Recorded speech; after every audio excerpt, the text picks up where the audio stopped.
میں ایک نوجوان کو بلانا چاہتا ہوں، ایک نوجوان کو بلانا چاہتا ہوں جس کا نام ہے ابتسام۔ ابتسام ادھر آ جاؤ۔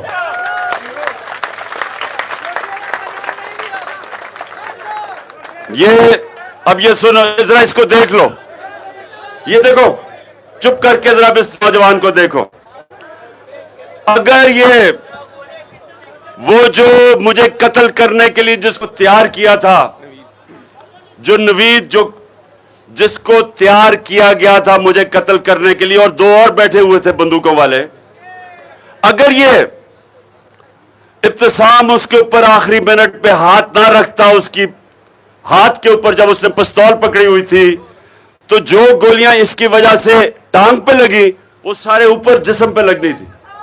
تو اس آدمی نے میری جان بچائی ہے، میری نہیں، اور بھی جتنے سنو اور بھی جتنے اوپر کنٹینر میں 11 لوگوں کو گولیاں لگی، ساروں کو نیچے گولیاں لگی، کیونکہ اس کی ہاتھ کی وجہ سے اس کی بندوق نیچے گئی اور گولیاں ہم سب کے نیچے لگی۔ نہیں تو اللہ کو کیا منظور تھا، لیکن اللہ نے اس کے ہاتھ سے ہماری جانیں بچانی تھی۔ تو میں آج ابتسام تمہیں وہ شخص سمجھتا ہوں۔ دیکھیں، دنیا میں جب بھی عام اس طرح کے حالات کے اندر کوئی بندوق نکالتا ہے تو لوگ بھاگ جاتے ہیں۔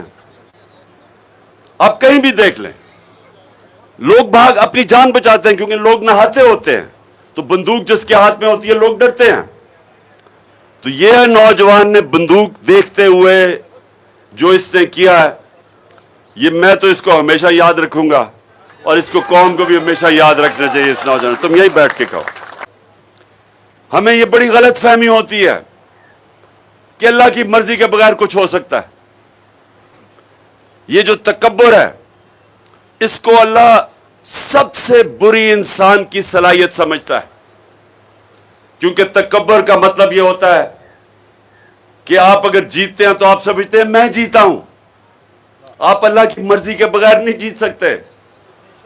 میں کھیلوں کی گراؤنڈوں میں دنیا کی ٹاپ کھلاڑیوں کے خلاف 20 سال اپنی زندگی میں کھیلا، اور جتنا میں کھیلتا گیا مجھے اس چیز کا احساس ہونا شروع ہو گیا کہ انسان جتنی محنت بھی کرے، جتنی کوشش بھی کرے،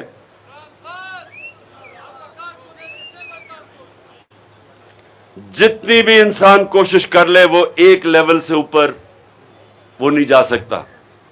اس کے بعد اللہ کی مرضی آ جاتی ہے۔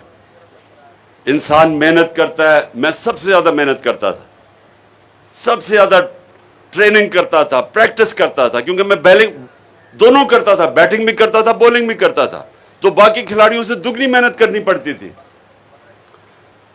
لیکن جب میں اپنے عروج پہ بھی پہنچ کے اپنی صلاحیتوں کے سب سے اوپر، تو تب بھی مجھے ایک چیز کا احساس ہو گیا کہ میں جتنا بھی کر لوں، ایک سطح کے بعد میرے ہاتھ سے پھر گیم چلی جاتی تھی۔ میں آپ کو مثال دیتا ہوں، ہمارا تھا لاہور میں سیمی فائنل ورلڈ کپ کا،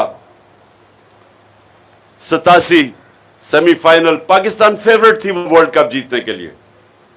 سب کا خیال تھا کہ پاکستان سب سے فیورٹ ٹیم تھی۔ تو ہم سب سے پہلے سیمی فائنل میں پہنچ گئے۔ ہم نے وہ ویسٹ انڈیز کو بھی ہرا دیا، جو اس وقت کی سب سے بڑی، سب سے طاقتور ٹیم تھی۔ اب سیمی فائنل کے میچ سے پہلے میں اب رات کو سوچ رہا ہوں اور کیلکولیٹ کر رہا ہوں کہ اگر وہ آسٹریلیا کے خلاف میچ تھا، میں کہا اگر وہ یہ کریں گے تو میں یہ کروں گا۔ میں ساری آسٹریلین ٹیم کو جانتا تھا، کیونکہ میں آسٹریلیا کرکٹ کھیل کے آیا تھا، ان کی لیگ شیفیلڈ شیلڈ کھیل کے آیا تھا، تو میں ان کے سارے کھلاڑیوں کو جانتا تھا۔ تو میں سونے سے پہلے اپنے ذہن پہ ایکسرسائز کر رہا تھا کہ جو بھی اگر وہ یہ موو کرتے ہیں تو میرے پاس یہ کھلاڑی ہے، اگر وہ یہ کرتے ہیں تو میں یہ کروں گا۔ تو سونے سے پہلے میں اس نتیجے پہ آ گیا کہ وہ جو بھی کریں تو میں ان کو ہرا دوں گا۔ یعنی میں اس نتیجے پہ سنیں اب تو میں ٹیکنیکلی میں نے ہر چیز سوچی کہ میں نے کہا یہ کیسے جیت سکتے ہیں۔ تو میں ذہن میں ساری جب ان کی میں نے طاقت کمزوری اپنی ٹیم جو وکٹ تھی لاہور کی وکٹ تھی مجھے بڑی اچھی طرح اس وکٹ کا پتہ تھا کہ وہ کیسے کھیلتی ہے تو سارا کچھ جائزہ لے کے رات کو سونے سے پہلے آخری میری سوچ تھی کہ یہ ہمیں اب ہرا نہیں سکتے کیونکہ ہم ہر طرح ان کے اوپر حاوی ہو گئے. اب یہ سنیں اگلے دن کیا ہوتا ہے. اگلے دن جاتے ہیں میچ سے پہلے جو ایک میرا کھلاڑی ہوتا ہے اس کو انجری ہو جاتی ہے. اب یہ میرے ہاتھ میں نہیں تھا. اس کے بعد جب میچ شروع ہوتا ہے تو ایک اس کے بیچ میں 2 کھلاڑیوں کی انجریز ہو جاتی ہیں. اب یہ بھی نہیں میں نے سوچا تھا.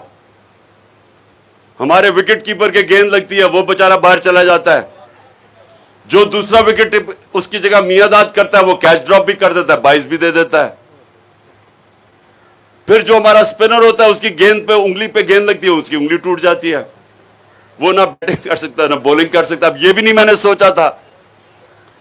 اس کے بعد ان کا جو 2 نیوٹرل ٹاپ امپائر ہوتے ہیں وہ ان کی ایک ایسا فیصلہ کرتا ہے یعنی جس بیٹسمین کو آؤٹ دینا ہوتا ہے وہ نہیں آؤٹ دیتا دوسرے کو غلط فیصلہ کر دیتا ہے. وہ ہمیں اور نقصان ہو جاتا ہے 17-18 رنز کا. پھر جب ہم بیٹنگ کر رہے جب جیتنے والے پوزیشن میں پہنچتے ہیں تو وہ امپائر مجھے اس ٹائم پہ آؤٹ دیتا ہے کہ جس وقت ہم جیتنے والی پوزیشن میں آ گئے تھے. اب وہ بھی نہیں میں نے سوچا تھا تو کہنے اور وہ ہم میچ 14 یا 17 رن سے ہار جاتے. اب میں کہنے کی آپ کو یہ کوشش کر رہا ہوں کہ اس سے سبق یہ ملتا ہے آپ کو کہ انسان جو بھی کر لیتا ہے آخر میں وہ چیزیں جو آپ کے ہاتھ میں ہی نہیں ہوتی وہ اللہ کے ہاتھ میں ہوتی ہیں.